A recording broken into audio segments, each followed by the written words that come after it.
So I was reading your blogs, and they're very interesting blogs. And there's one blog in particular I thought it might be fun to talk about, and it might be helpful for me to get in my skull. Is you don't know which one I'm going to say, do I you? don't. I don't know. Which I don't one know. is it going to be? There's a few. There's a few. But I don't know if that's a title, but the idea is work for what you eat. Oh yeah. That's one of my very first ones. Yeah. So, just an interesting idea, something I had written up because beyond, I have a passion learning about health and fitness and the way hormones interact with our body and cause our bodies to be the way they are.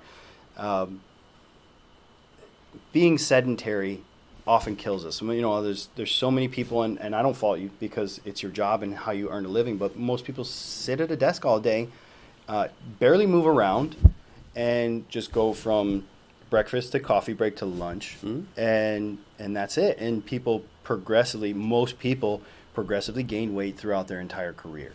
So evolutionarily, hormone-wise, you look at what happens to the body when it needs food and when it has food and what happens. And one of the important factors about eating food is insulin. When we eat food, our insulin levels increase in order to take the nutrients into the cells within the body. But if our insulin is already high from our 9 o'clock coffee, and then we eat more food and our insulin gets higher and higher and higher, our body often becomes desensitized to that.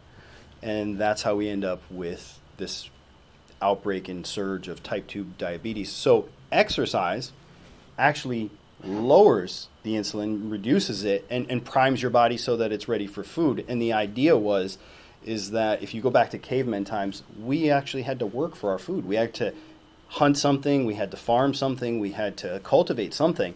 So there was exercise inherently going into eating. So that allowed us to be healthier. Now, yes, we don't have to run from Tyrannosaurus Rex anymore, but still there's lessons and takeaways from that. So instead of grabbing that sandwich down the hall, just without thinking, what are maybe one or two little things that I could do beforehand? Little things, just maybe do some exercises on the way, do some lunges on your way there.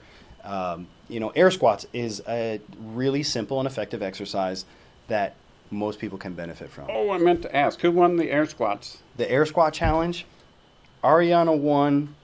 She did 61 in 60 seconds, beat out her husband by 1. Wow. Yeah. How many can you do, Dr. Tim? That's 62? irrelevant. It's irrelevant.